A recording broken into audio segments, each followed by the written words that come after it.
దేవునికి మహిమ కలుగునుగాక. సోదరి సోదరీమణులారా, ఈ ప్రశస్తమైన సమయములో దేవుని వాక్యాన్ని ధ్యానించడానికి ఆయన ఇచ్చిన కృపను బట్టి దేవుణ్ణి స్తుతిస్తా ఉన్నాను. సత్యస్రవంతి అనే ఈ కార్యక్రమాన్ని చూస్తున్న మీ అందరకు యేసుక్రీస్తు వారి పరిశుద్ధ నామాన్న నా వందనాలు చెప్తా ఉన్నాను. ఈరోజు ధ్యానము నిమిత్తం ఏర్పాటు చేయబడిన వాక్య భాగము నిర్గమాకాండము 31వ అధ్యాయము 13వ వచనము. మిమ్మును పరిశుద్ధపరచు యెహోవాను నేనే. మిమ్మును పరిశుద్ధపరచు యెహోవాను నేనే. పరిశుద్ధత మానవులకు అత్యవసరమై ఉన్నది. ఆ పరిశుద్ధపరచువాడు దేవుడు మాత్రమే. అంటే ఏ మానవుడు కూడా తన సొంత శక్తి చేత పరిశుద్ధుడుగా బ్రతుకలేడు. ఈ విషయాన్ని మరి బైబిల్ ఖచ్చితంగా చెప్తా ఉంది.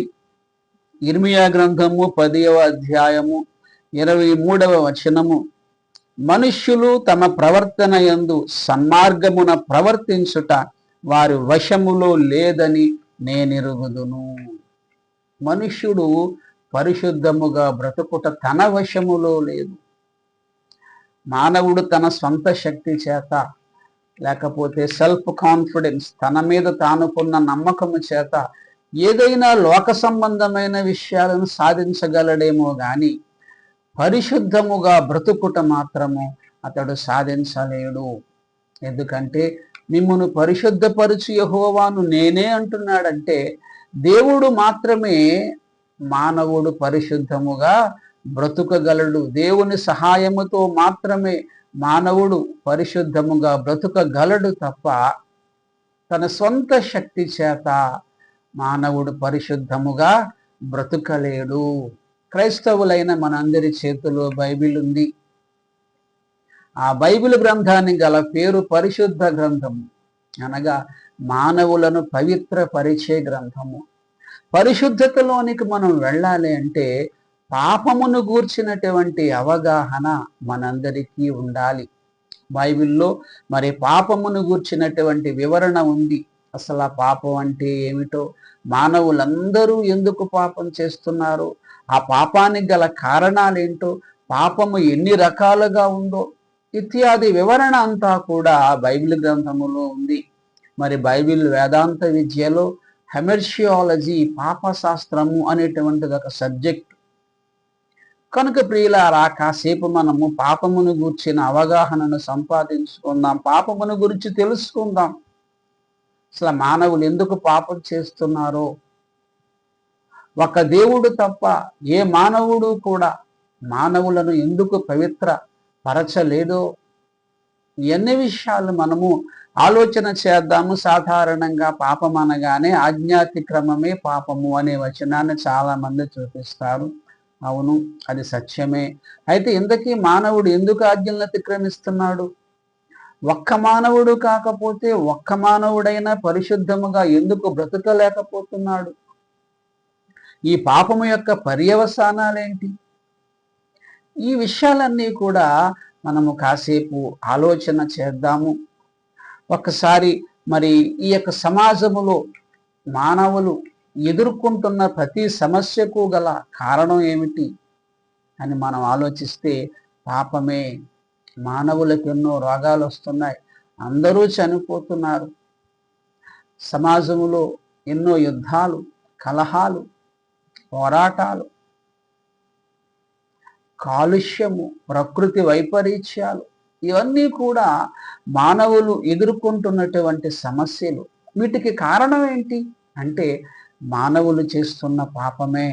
ఒక్కసారి చూడండి, బైబిల్ గ్రంథము పరిశుద్ధ గ్రంథము. మానవులను పరిశుద్ధపరిచే గ్రంథములో మానవులు ఎందుకు పాపం చేస్తున్నారు, ఈ పాపము యొక్క పర్యవసానాలేంటి, ఎన్ని రకాలుగా మానవులు పాపం చేస్తున్నారు, ఎన్ని విషయాలను బైబిల్ గ్రంథము తెలియచేసింది.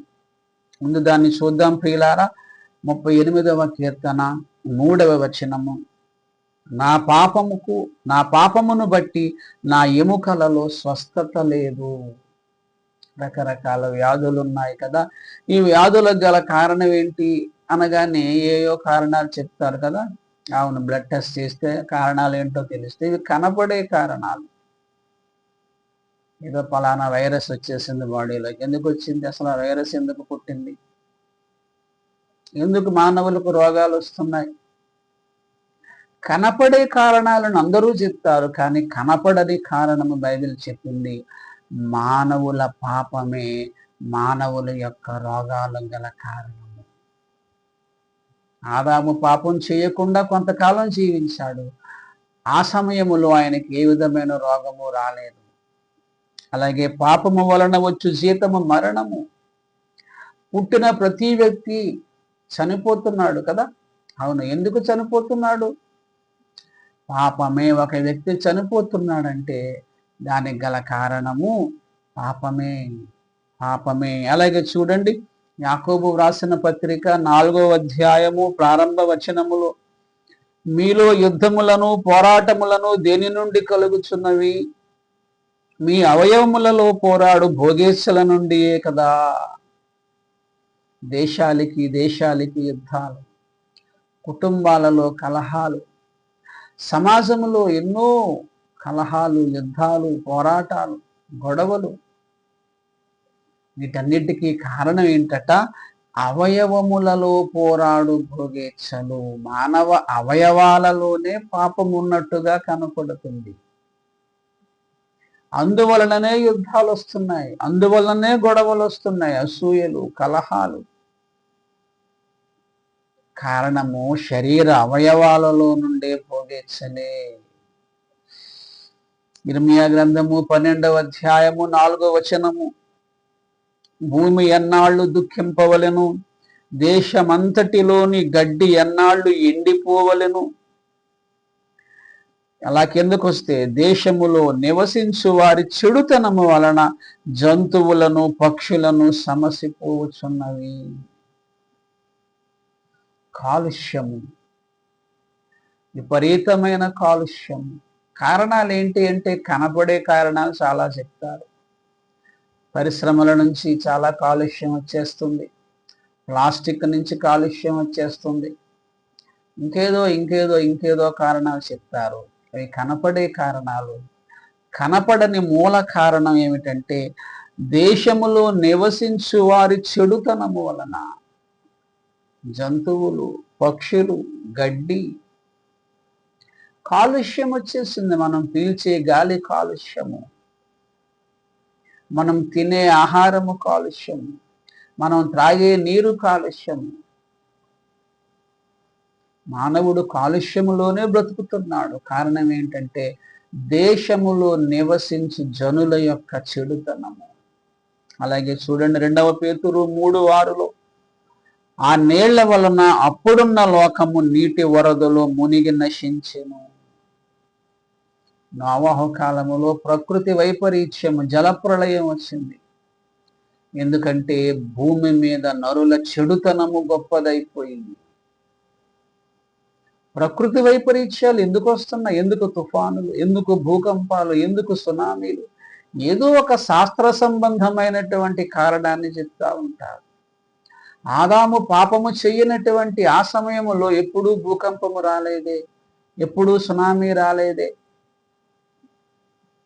ఎప్పుడూ వరదలు రాలేదే. మనుష్యుడు చేస్తున్న పాపము వలననే కాలుష్యము, ప్రకృతి వైపరీత్యాలు, అనారోగ్యాలు, మరణాలు. ప్రతి సమస్య, మానవుడు ఫేస్ చేస్తున్న ప్రతి సమస్య వెనుక మానవుల యొక్క పాపము కారణమై ఉన్నది.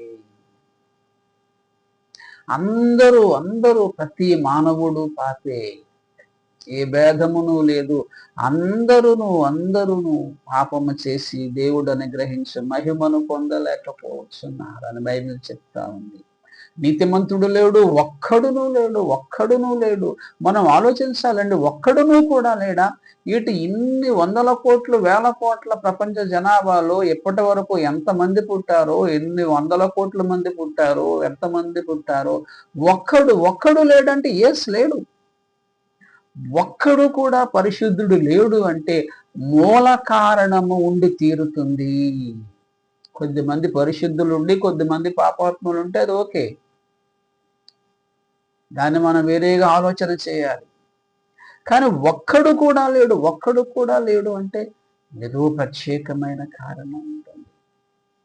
అసలు పాపాన్ని గురించి మాట్లాడుతూ ఉన్నప్పుడు చాలామంది వ్యతిరేకతను వ్యక్తపరుస్తూ ఉంటారు. మేము సువార్తలకు వెళ్తూ ఉన్నప్పుడు ఒక ఆయన ఒకసారి మమ్మల్ని అడ్డుపడిపోయాడు.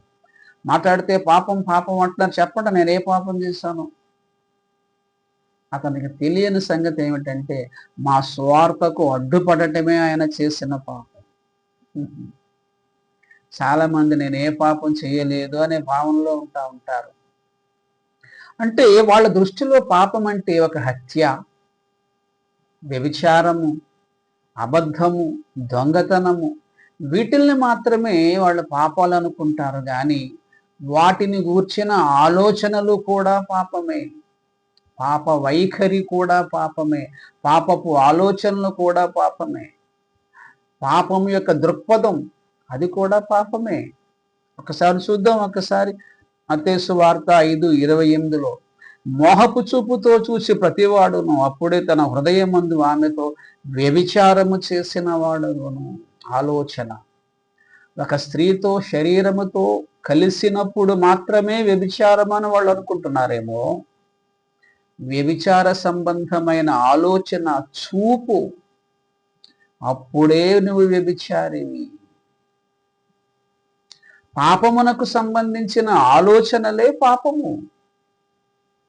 అలాగే చూడండి, మత్తయి సువార్త 12:36 మనుష్యుల పలుకు వ్యర్థమైన ప్రతి మాటను గూర్చియు విమర్శ దినమున లెక్క చెప్పవలసి ఉండును.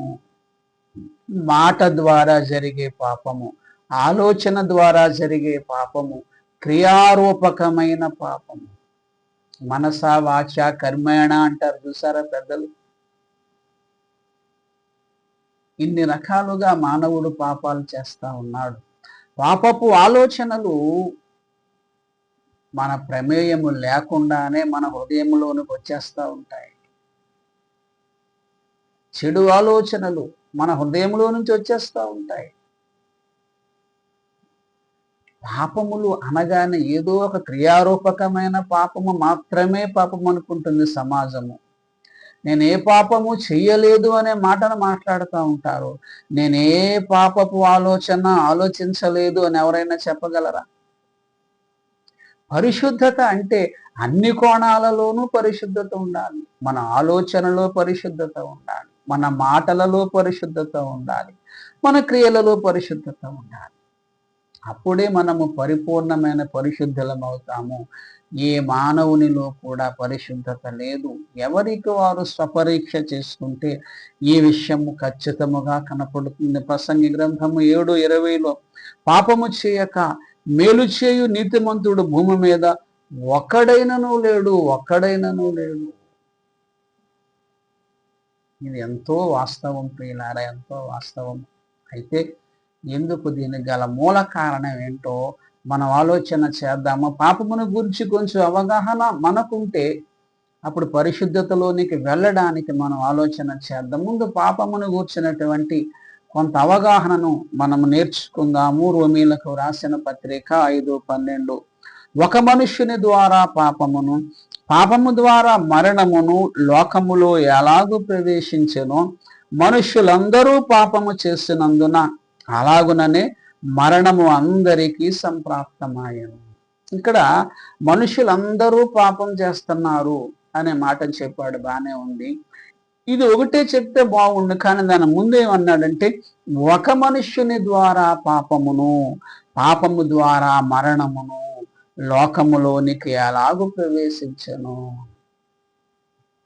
ఆదాము చేసినటువంటి పాపము సర్వ మానవాళికి సంప్రాప్తమయ్యింది. ఆదాము తప్పు చేశాడు, ఆజ్ఞను అతిక్రమించాడు. ప్రారంభ మానవుడు ఆయన సంతానమే సర్వమానవాళి కూడా. ప్రతి దేశానికి చెందినటువంటి మానవులు ఇప్పటి వరకు ఎంతమంది పుట్టారో, ఎంతమంది జీవిస్తున్నారో, ఇంకా ఎంతమంది పుట్టబోతున్నారో, సర్వమానవులు కూడా ఆదాము యొక్క సంతానమే, ఆదాము ద్వారా వచ్చిన వాళ్ళమే. అతడు పాపం చేశాడు గనుక ఆ పాపము సర్వమానవులకు సంక్రమించేస్తుంది, వచ్చేస్తుంది. అందుకే దావీదు భక్తుడు కూడా 51వ కీర్తన 5వ వచనములో అంటాడు, నేను పాపములో పుట్టినవాడను, పాపములోనే నా తల్లి నన్ను గర్భమున ధరించెను. పాపము చేశాడు, దానికి గల కారణాన్ని చెప్తున్నాడు అక్కడ. పాపములో పుట్టాను, పాపములో పుట్టినవాడను, పాపములోనే నా తల్లి నన్ను గర్భమున ధరించింది. తల్లి గర్భం దగ్గరికి వెళ్ళిపోతున్నాడు. పుట్టుక నుంచి మానవులకు పాప స్వభావము ఉన్నది, పాప స్వభావం ఉన్నది. స్వభావానికి 3 లక్షణాలు ఉంటాయి. స్వభావం ఎప్పుడూ కూడా ప్రారంభం నుంచే ఉంటుంది, కొంతకాలం అయిపోయాక వస్తే దాన్ని స్వభావం అనరు. స్వభావము ప్రారంభము నుంచే ఉంటుంది. స్వభావము బయట నుంచి రాదు. మార్కు సువార్తలో ఉంటుంది, అన్ని లోపల నుంచే వస్తున్నాయి. చాలా పాపాలు పేర్లు చెప్తూ అవన్నీ మానవుని లోపల నుంచి వస్తున్నాయి, మానవుని హృదయములో నుంచి వస్తున్నాయి. అంటే మానవ శరీరమే ఒక పాపాల కర్మాగారము, పాపాల కర్మాగారము. పుట్టుక నుంచి కూడా మానవులకు పాప స్వభావం ఉన్నది. స్వభావం ఎప్పుడు పుట్టుక నుంచే ఉంటుంది. స్వభావము బయట నుంచి రాదు, బయట నుంచి రాదు. స్వభావము స్వంత ప్రయత్నముతో పోదు. అందుకనే నిన్ను పరిశుద్ధపరచు యెహోవాను నేనే అంటున్నాడు. పాప స్వభావము నీకు పుట్టుక నుంచి ఉంది. నీ స్వంత శక్తి చేత ఆ పాపమును నువ్వు పోగొట్టుకో జాలవు. నిన్ను నేనే పరిశుద్ధపరుస్తానంటున్నాడు దేవుడు. మనిషిలో పాప స్వభావం పుట్టుక నుంచి ఉన్నది ప్రియులారా. శరీర అవయవాలలో ఉన్నది, శరీర అవయవాలలో ఉన్నది. దీన్ని కొద్దిమంది ఒప్పుకోరు.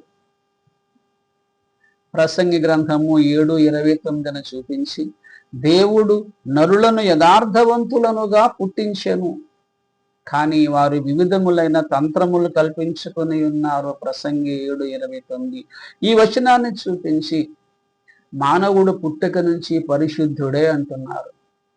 దేవుడు మానవులను పాపాత్ములుగా ఎందుకు పుట్టిస్తాడు అని ప్రశ్నిస్తున్నారు కూడా. ఈ విషయాన్ని కూడా కాసేపు మనం ఆలోచన చేద్దాం ప్రియులారా. ఇక్కడ దేవుడు నరులను యథార్థవంతులు అనే పదం ఇక్కడ చెప్పబడింది. యథార్థత అంటే అర్థము పరిశుద్ధత అని కాదు. భావాన్ని మనం గ్రహించాలంటే భాషపై మనకు కాస్త అవగాహన ఉండాలి. యథార్థత అంటే పరిశుద్ధత కాదు. యథార్థత అంటే యత్ ప్లస్ అర్థము. ఇంగ్లీష్ బైబిల్లో అప్రైట్ అనే పదం వాడబడింది.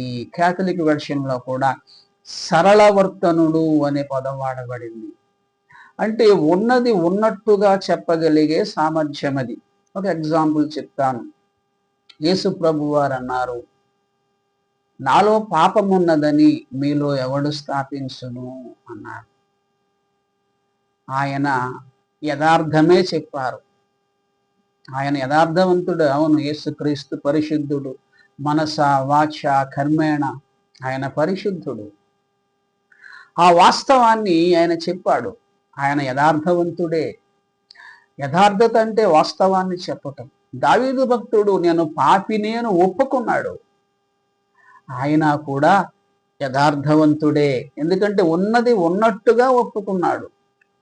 నేను పాపిని అని ఒప్పుకున్న దావీదు యథార్థవంతుడే. నాలో పాపం ఉన్నదని మీలో ఎవడు స్థాపించును అని చెప్పిన యేసు యథార్థవంతుడే. ఇద్దరు యథార్థవంతులే. కానీ యేసు మాత్రమే పరిశుద్ధుడు, దావీదు పరిశుద్ధుడు కాదు. ఆయన యథార్థవంతుడు, వాస్తవాన్ని ఒప్పుకున్నాడు. యథార్థత అంటే ఉన్నది ఉన్నట్టుగా చెప్పగలగటం. పరిశుద్ధులందరూ యథార్థవంతులే, కానీ యథార్థవంతులందరూ పరిశుద్ధులు కాదు. పరిశుద్ధతలోనికి యథార్థత అనేటువంటిది పరిశుద్ధతలో ఒక భాగమై ఉన్నది. ఒక ఎగ్జాంపుల్ మీకు చూపిస్తాను చక్కగా. 2వ దిన వృత్తాంతములు 25వ అధ్యాయము 2వ వచనము. 2వ దిన వృత్తాంతములు 25:2. అమజ్య యెహోవా దృష్టికి యథార్థముగా ప్రవర్తించెను, కానీ పూర్ణ హృదయముతో ఆయనను అనుసరింపలేదు. యథార్థముగానే ప్రవర్తించాడు అంటే యథార్థవంతుడే, కానట పూర్ణ హృదయముతో ఆయనను అనుసరింపలేదు అంటే పరిశుద్ధుడు కాదు. పూర్ణ హృదయముతో అనుసరింపలేదు అంటే అతడు పరిశుద్ధుడు కాదు, కానీ యథార్థవంతుడే. యథార్థవంతుడే. సో యథార్థత అంటే ఏమిటి, పరిశుద్ధత అంటే ఏమిటో మనం కొంచెం తెలుసుకోవాలి. అలాగే దేవుడు మానవులను పాపాత్ములుగా ఎందుకు పుట్టిస్తాడు అని చాలా మంది ప్రశ్నిస్తున్నారు. ఇక్కడ దావీదు భక్తుడే సమాధానం చెప్పాడు. పాపములో పుట్టినవాడను అన్నాడు తప్ప పాపములో పుట్టించావు అని మాత్రం అనలేదు. దేవుడు మానవులను పుట్టిస్తున్నాడంతే. పాపము ఆదాము నుంచి వస్తుంది అంటే మ్యానుఫ్యాక్చరింగ్ డిఫెక్ట్ లేదు, రా మెటీరియల్ డిఫెక్ట్. ముడి పదార్థములో దోషం ఉన్నది. ఆదాము నుంచి సర్వమానవాళిని పుట్టించాలని దేవుడు అనుకున్నాడు. ఆదాము పాపం చేశాడు, ఆ పాపమంతా సర్వమానవాళికి వ్యాపించింది. అంటే ముడి పదార్థములో దోషం ఉన్నది తప్ప దేవుడు మానవులను పుట్టించడంలో దోషము లేదు. దేవుడు మానవులను పుట్టిస్తున్నాడు, పాపాత్ములుగా పుట్టించడం లేదు, పుట్టిస్తున్నాడు అంతే. కానీ ఎక్కడి నుంచి పుట్టిస్తున్నాడు? ఆదాము నుంచి పుట్టిస్తున్నాడు. ఆదాములో పాపం ఉన్నది, ఆ పాప స్వభావము సర్వమానవాళికి వ్యాపిస్తుంది. కనుక మానవునికి పుట్టుక నుంచి మరి పాప స్వభావము అనేటువంటిది ఉన్నది. సామెతల గ్రంథము 27వ అధ్యాయము 22వ వచనము, సామెతలు 27:22. మూఢుని రోటిలోని గోధుమలలో వేసి రోకటి దంచినను వాని మూఢత వానిని వదిలిపోదు. స్వభావం ఏంటంటే పుట్టుకతో వచ్చింది, సొంత ప్రయత్నంతో పోదది. చాలా కష్టము కాదు, అసాధ్యము.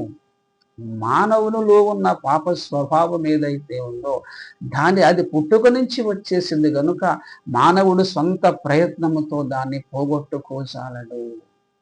దీని గురించి ఇంకాస్త ఈ శరీరంలో ఉండే ఈ పాప నియమాన్ని గురించి కాస్తంత మనం ఆలోచన చేద్దాము. రోమీలకు వ్రాసిన పత్రిక 7వ అధ్యాయము 21-23.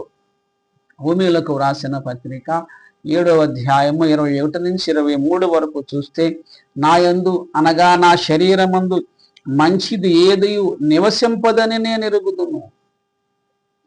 నా శరీరములో మంచిదంటూ ఏమీ లేదు. మరేముంది? చెడు ఉంది. పాప నియమం అది ఎక్కడి నుంచి వచ్చింది? ఆదాము నుంచి వచ్చేసింది. మేలైనది చేయవలనని కోరిక నాకు కలుగుచున్నది గాని దానిని చేయుట నాకు కలుగుటలేదు. నేను చేయగోరు మేలు చేయగోరని కీడు చేయుచున్నాను. కాబట్టి మేలు చేయగోరు నాకు కీడు చేయుట కలుగుచున్నదని ఒక నియమము నాకు కనపడుచున్నది.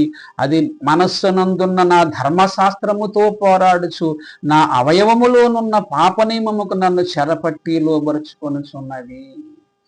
దేవుడిచ్చిన ఆజ్ఞలను అతిక్రమించడానికి నా శరీరములో పాప నియమము ఉన్నది. ఆజ్ఞాతిక్రమము పాపమే, ఆజ్ఞను అతిక్రమించడానికి గల కారణం కూడా పాపమే. ఇదే రోమీయులకు వ్రాసిన పత్రిక 7:13 చూడండి ఒక్కసారి. రోమా 7:13లో, అయితే పాపము ఉత్తమమైన దాని అంటే ఆజ్ఞలు కలిగినటువంటి ధర్మశాస్త్రము, పాపము ఆజ్ఞ మూలముగా నాకు మరణము కలుగ చేయొచ్చు. పాపము పాపమైనట్లు అగపడు నిమిత్తము అనగా పాపము ఆజ్ఞ మూలముగా అత్యధిక పాపమగునట్లు అది నాకు మరణకరమాయను. గమనించారండి? పాపము ఆజ్ఞ మూలముగా అత్యధిక పాపమగునట్లు అది నాకు మరణకరమాయను. అంటే ఆజ్ఞను అతిక్రమించక మునిపే పాపి ఇతడు. ఆ పాపమే ఆజ్ఞను అతిక్రమించేటట్టు చేసింది. ఆజ్ఞను అతిక్రమించాక అతడు క్రియారూపకమైన పాపి. ఆజ్ఞను అతిక్రమించక ముందు స్వభావరీత్యా పాపి. ప్రతి వ్యక్తి శరీరములోనూ పాప నియమం ఉన్నది. మేలైనది చేద్దామనుకుంటున్నాను కానీ చేయలేకపోతున్నాను. కీడు మానేద్దాం అనుకుంటున్నాను, మానలేకపోతా ఉన్నాను. ఎందుకనగా ఆజ్ఞను అతిక్రమించే పాప నియమము నా శరీరములో ఉన్నది. శరీరములో ఉన్న ఈ పాప నియమము ఆదాము ద్వారా మానవులందరికీ వచ్చేసింది గనుక మానవులందరూ కూడా ఆజ్ఞను అతిక్రమించే స్వభావము సహజముగా వారి శరీరములో ఉన్నది గనుక మానవులు పాపం చేస్తా ఉన్నారు. అది పాపం చేయడానికి ఒక ప్రధానమైనటువంటి కారణము, మూల కారణము. రెండవదిగా 1 యోహాను 2:16, 1 యోహాను 2:16, లోకములో ఉన్నదంతయు అనగా శరీరాశయు, నేత్రాశయు, జీవపుడంబమును తండ్రి వలన పుట్టినవి కాదు, అవి లోక సంబంధమైనవే. మనము లోకములో జీవిస్తా ఉన్నాము. లోకములో అంటే చాలా మంది మానవులందరూ చెడ్డవాళ్లే. ఆ చెడ్డవారి మధ్య మనం జీవిస్తా ఉన్నాము కనుక వాళ్ళు చేసే చెడు మనలను పాపం చేయడానికి ప్రేరేపిస్తూ ఉంటుంది. వాళ్ళ చెడుతనము మనం పాపం చేయడానికి ప్రభావితం చూపుతూ ఉంటుంది. అందరూ చేస్తున్నారు కదా, నేను ఒక్కడిని ఎలా ఉంటాను అంటే వారితో కలిసి పాపం చేయడానికి మనం పురికొల్పబడతాము. అంటే మనం పాపం చేయడానికి రెండవ కారణము పాపాత్ములైనటువంటి లోకముతో కలిసి మనం బ్రతుకుతున్నాము. ఒకసారి మనం చూద్దాము 1 పేతురు 4:4, 1 పేతురు 4:4, అపరిమితమైన ఈ దుర్వ్యాపారమునందు తమతో కూడా మీరు పరిగెత్తకపోయినందున వారు ఆశ్చర్యపడుచు మిమ్మల్ని దూషించుచున్నారు. మనం వాళ్లతో కలిసి మనం వెళ్ళకపోతే మనల్ని దూషిస్తూ ఉంటారు వాళ్ళు. కనుక మనం సమాజంతో కలిసిపోతూ ఉంటాం కదా. మానవులు పాపం చేయడానికి ఇంకొక కారణం ఏంటంటే లోకాన్ని ఎదురించలేక, సమాజాన్ని ఎదురించలేక, సమాజముతో కలిసిపోయి వారి చేసే పాపాలకు మనం ప్రేరేపితులమై మనం పాపం చేస్తూ ఉంటాం. పాపం చేయడానికి ప్రధానమైన కారణము నెంబర్ 1 మన శరీర అవయవాల్లో నుండే పాప నియమము. అది పుట్టుక నుంచి ఉంది గనుక ఆజ్ఞను అతిక్రమించే ఆ లక్షణం ఆ పాప నియమానికి ఉంది గనుక మనం ఆజ్ఞలను అతిక్రమిస్తూ ఉన్నాము. అదే ఒక కారణము. రెండవది పాప సంబంధమైన లోకములో మనం జీవిస్తూ ఉన్నాము కనుక ఆ లోక సంబంధమైన పాపము మనలను పాపం చేయడానికి మరి ప్రోత్సహిస్తూ ఉంటుంది, ప్రేరేపిస్తూ ఉంటుంది. కనుక మానవులు పాపం చేస్తూ ఉంటారు. ఇక పాపం చేయడానికి మూడవ కారణము సాతాను. 1 పేతురు 5:8 మీ విరోధి అయిన అపవాది గర్జించు సింహము వలె ఎవరిని మృంగుదునా అని వెతుకుచూ తిరుగుచున్నాడు. 1 పేతురు 5:8, 1 పేతురు 5:8 మీ విరోధి అయినటువంటి అపవాది గర్జించు సింహము వలె ఎవరిని మృంగుదుమా అంటే సాతాను సర్వ పాపాలకు మూలకారకుడు, దేవ విరోధి, మానవ విరోధి. సర్వ మానవాళి చేత పాపం చేయించి వారిని ఆ నిత్య నరకానికి, నిత్యాగ్నిలోనికి తీసుకుపోవడానికి వాడు పన్నుతున్నటువంటి కుట్ర. ఒకసారి మనం చూద్దాము. యోహాను సువార్త 8:44, యోహాను సువార్త 8:44 మీ విరోధి అయిన అపవాది గర్జించు సింహము వలె ఎవరిని మృంగుదునా, క్షమించాలి, ఆది నుండి యోహాను సువార్త 8:44 మీ ఆది నుండి వాడు అర్హంతకుడై ఉండి సత్యమందు నిలిచినవాడు కాదు, వాని యందు సత్యమే లేదు. వాడు అబద్ధమాడునప్పుడు తన స్వభావము అనుసరించియే మాటలాడును. వాడు అబద్ధికుడను అబద్ధమునకు జనకుడై ఉన్నాడు. సాతాను అనేటువంటి వాడు అక్కడ ఉన్నాడు. వాడు అబద్ధికుడు, హంతకుడు, సర్వ పాప సంపూర్ణుడు. వాడు ఇప్పుడు లోకంలోనే ఉన్నాడు. కనపడని అదృశ్య శక్తిగా ఉన్నాడు. వాడు మానవులను పాపం వైపుకు ఆకర్షిస్తా ఉన్నాడు. మన ఆది తండ్రి అయిన ఆదాము పాపం చేయడానికి కారకుడు వాడే. వాడే పాపం చేయడానికి ప్రేరేపించి ఆదాము హవ్వల చేత పాపం చేయించాడు వాడే. మానవులందరూ పాపం చేయడానికి గల మరి ఒక కారణము సాతాను. అలాగే మానవులు పాపం చేయడానికి ఇంకొక కారణము, మానవులు స్వేచ్ఛాజీవులుగా భూమి మీద ఉన్నారు. వాస్తవానికి స్వేచ్ఛ అనేటువంటిది దేవుడే మానవులకు ఇచ్చాడు. ఎందుకు ఇచ్చాడంటే స్వేచ్ఛగా మనం దేవునిని ఆరాధించాలి, స్వేచ్ఛగా మనం పరిశుద్ధముగా ఉండాలి. ఎవరో బలవంతంగా మనలను ఒక మార్గంలోనికి వెళ్లకుండా మనము దేవుడు మానవులకి ఇచ్చిన స్వేచ్ఛను సద్వినియోగపరుచుకొని దేవుణ్ణి ప్రేమించి ఆ సన్మార్గములో మనం ఉండాలనే దేవుడు స్వేచ్ఛనిచ్చాడు. అయితే స్వేచ్ఛను మానవుడు పాపము చేయడానికి దుర్వినియోగపరుచుకుంటున్నాడు. మానవుడు పాపం చేయడానికి గల ఒక కారణము మానవులకు ఉన్నటువంటి స్వేచ్ఛ. ద్వితీయోపదేశ కాండము 11వ అధ్యాయము 26 నుంచి 28 వరకు.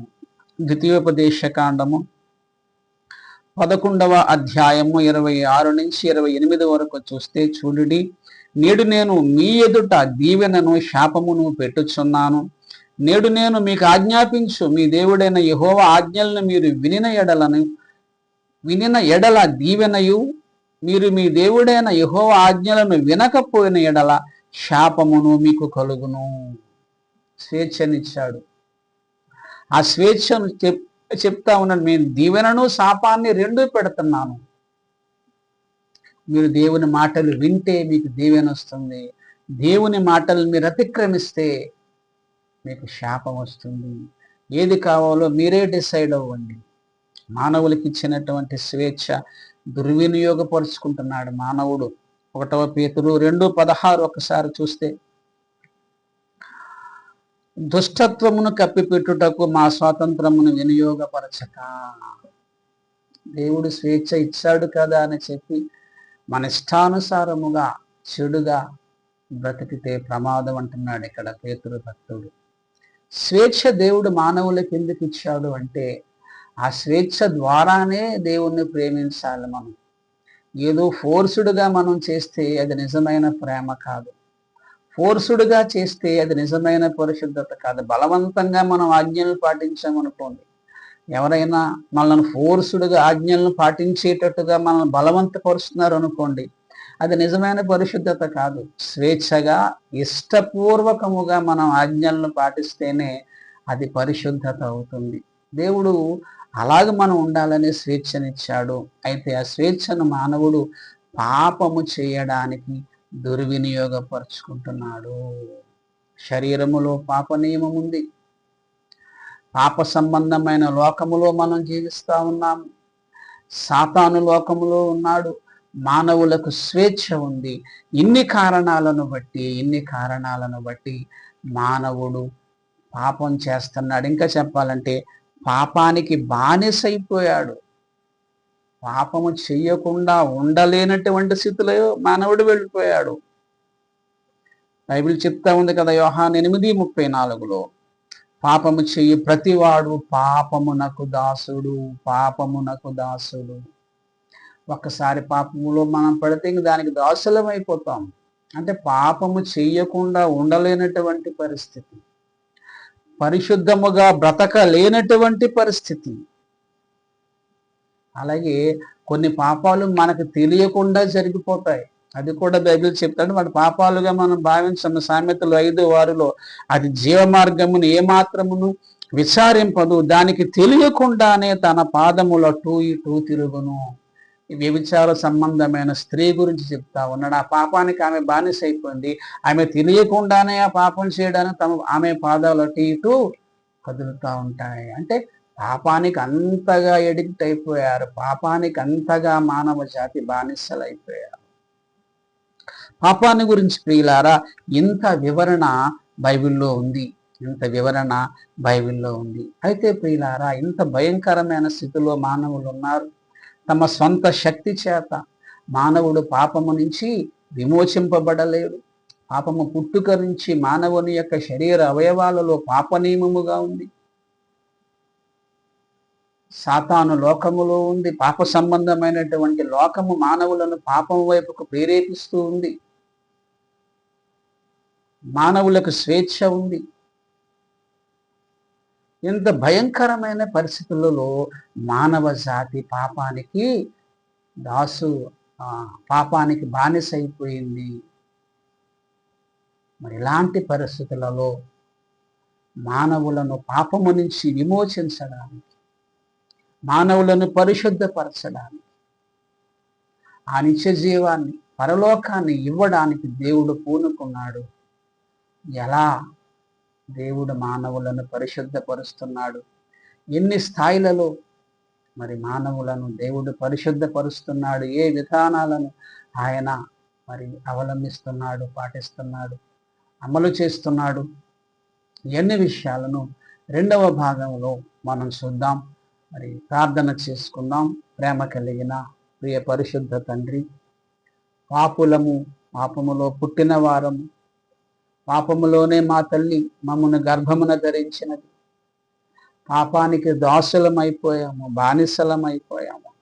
మా శరీర అవయవాలలో పాపనియమమున్నది. లోకములో పాపమున్నది. అపవాది లోకములో ఎవరిని మింగుదునా అని ఉన్నది. స్వేచ్ఛ ఉన్నది. పాపానికి బానిసలమైపోయి పాపములో నుంచి బయటకు రాలేనటువంటి భయంకరమైన పరిస్థితులలో, అతిపెద్ద ప్రమాదములో మానవ జాతి ఉంటున్నప్పుడు నాయన, ఈ భయంకరమైన ఈ పరిస్థితి నుంచి మమ్మను విమోచించావు తండ్రి. అందును బట్టి మిమ్మల్ని స్తుతిస్తా ఉన్నాం నాయన. ఈ పాపము నుంచి మమ్మను ఎలా విమోచన చేస్తున్నావు, ఎలా పవిత్రీకరిస్తున్నావు, ఎలా పరిశుద్ధపరుస్తున్నావు, ఎలా నిత్య జీవాన్ని ఇస్తున్నావో రెండవ భాగంలో మేము ధ్యానించబోతూ ఉన్నాం. మీ ఆత్మ సహాయమునివ్వండి తండ్రి. అనేకులు ఈ మాటలు విని తండ్రి వారు పాపము నుంచి విమోచించబడేలా సహాయం చేయండి. దానికన్నా ముందుగా మేము పాపులమని తండ్రి పరిశుద్ధముగా బ్రతుకుట మాకు చేత కాదని, మా శక్తి చాలదని వారు ఒప్పుకొని మీ మీద ఆధారపడేటట్టు సహాయం చేయండి. సమస్తమైన ఘనత మహిమ మీకే ఆరోపిస్తూ యేసు వారి పరిశుద్ధ నామమున ఈ ప్రార్థన అడిగి వేడుకొనుచున్నాము తండ్రి. ఆమేన్. తండ్రి అయిన దేవుని ప్రేమయు, కుమారుడైన యేసుక్రీస్తు వారి కృపయు, పరిశుద్ధాత్మ దేవుని అన్యోన్య సహవాసం ఇప్పుడు ఎల్లప్పుడూ సదాకాలం మనందరిపై తోడై ఉండును గాక. ఆమేన్. అందరికీ వందనాలండి. సెలవు.